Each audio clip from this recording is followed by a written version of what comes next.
Սիրիահայերի մասով մենք տարբեր եվրոպական պատվիրակությունների կազմում լինում ենք տարբեր երկրներում, տարբեր ձևաչափերով, այնտեղ խոսում է 17,000 նախկինում 12 թվականի դրությամբ 17,000 սիրիահայ մեր հանրապետությունում տեղավորվել են աշխատանքի կամ այլ սոցիալական խնդիրներ լուծվել են, եթե կա փոփոխություն կապված այս տարիների եւ վերջի իրադարձությունների հետ, կխնդրեի առաջի հարցը ճշգրտեիք, թե ինչքան է սիրիահայերի թվականակը այն մարդիկ, ովքեր տեղավորվել են եւ խնդիրներ կա։ Եվ եթե ունեք տվյալ, նաեւ քանիսն են եկել եւ հետո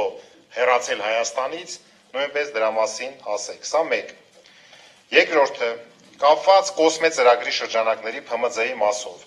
2009 թվականից հետո մենք նաեւ լինելով Եվրանեստում այնտեղ լսեցինք տարբեր հաշվետվություններ, ուրեմն փոքր միջին ձեռնարկատիրության կշիռը համախառն ներքին արդյունքում բացակայում է։ Որևէ հաշվետվության մեջ մենք չենք կարող հանդիպել։ Այն ժամանակ, եթե չեմ սխալվում, եղել է 42%։ Կցանկանայի ասեի, քանի որ մենք ծրագիր ենք իրականացնում, հասկանանք, այդ ՓՄԶ-ի կշիռը իջնում է, թե աճում է, ինչ վիճակում է փոքր միջին բիզնեսը մեր հանրապետությունում այդ մասով, ընդհանրապես թվային։ Հաջորդ հարցը, այն ինչ որ պարոն Մելքոնյանը ասեց, տեսեք,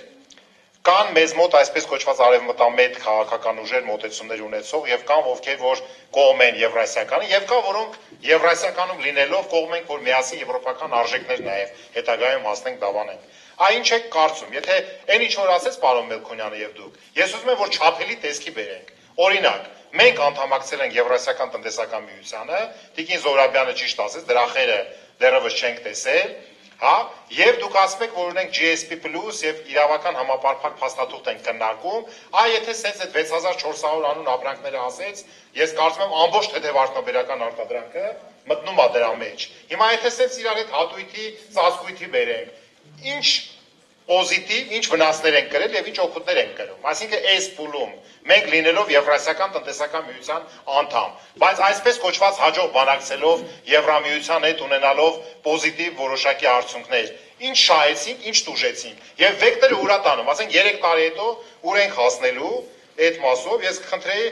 մի փոքր եթե դուք Մոլդովայի մասին ասեցիք նաեւ ես նաեւ հատուկ զբաղվել եմ Մոլդովայով Մոլդովան այն պետությունն է, որ համադրելի է մեր հանրապետության հետ տնտեսական ցուցանիշներով տարած բնակչություն, Մոլդովայի բնակչության մեծ մասը աշխատում է Ռուսաստանի Դաշնությունում եւ տրանսֆերները ոնց որ մեր մոտ ուղարկվում է, բայց Մոլդովան այսօր դժգոհում է, որ իր արտադրանքի մեծ մասը, որ ակնկալում էին խոր եւ համապարփակ ազատ առևտրի համաձայնագիր ստորագրելուց հետո իրացվեր Եվրամիությունում, լուրջ խնդիրներ կա, շատ լուրջ։ Այսինքն եւ սերտիֆիկացիոն, եւ ստանդարտացման, եւ ես հիշում եմ, որ Կարծեմ էկոնոմիկայի նախարարը Տիգրան Դավթյանն էր 12 կամ 13 թվի դրությամբ եմ ասում, մեր ամբողջ տեխնիկական կանոնակարգման եւ ստանդարտացման համակարգը մենք եվրոպականի համար օրենքներ ընդունեցինք։ Հիմա մենք պատրաստ ենք այդ ստանդարտացման հիմքերով մտնել Եվրոմիություն։ Թերևս այսքանը հետո եթե բան լինի ես կարձագանքեմ։ Շնորհակալություն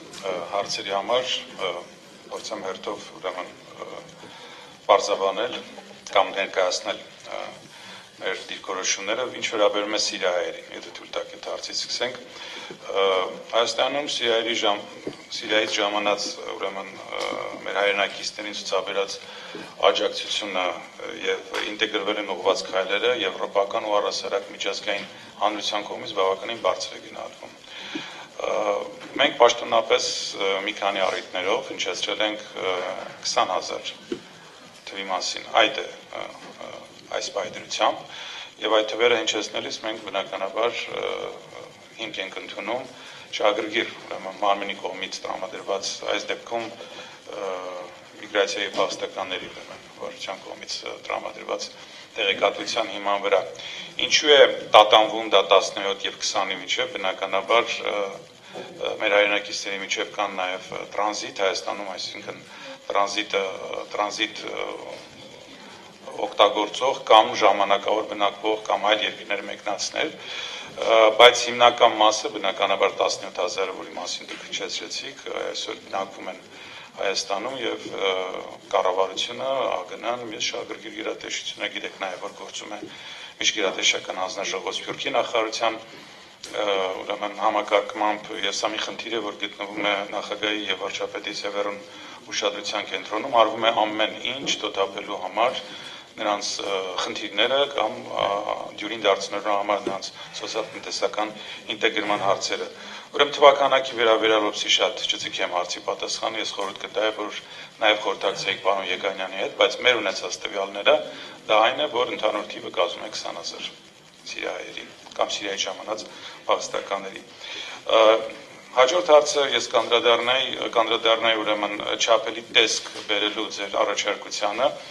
ԵԱՏՄ ինտեգրման գործընթացների եւ Եվրամիության հետ մեր գործընկերության կամ հարաբերությունների ընդլայնման ուրեմն համատեքստում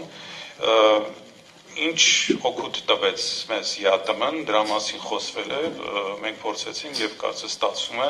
արդեն մասնավորապես գյուղատնտեսական բնագավառում կան բավականին դրական տեղաշարժեր, մենք փորձ կատարեցինք ընդլայնել ուրեմն արտահանման շուկան, որոշումը ԵԱՏՄ-ի միանալու, գիտեք, որ զուտ տնտեսական էր այդ առումով։ Իսկ քաղաքական առումով մեզ Եվրամիության հետ շարունակվող այս երկխոսությունը եւ գործընկերությունը հնարավորություն կտա ավելի արդյունավետ դարձնել բարեփոխումների շարունակական ընթացքը մեր երկրում։ Այսինքն չափելի դարձնելու համար մենք մի կողմից փորձում ենք տնտեսական առումով քաղել դիվիդենդներ, օգուտներ ԵԱՏՄ անդամակցության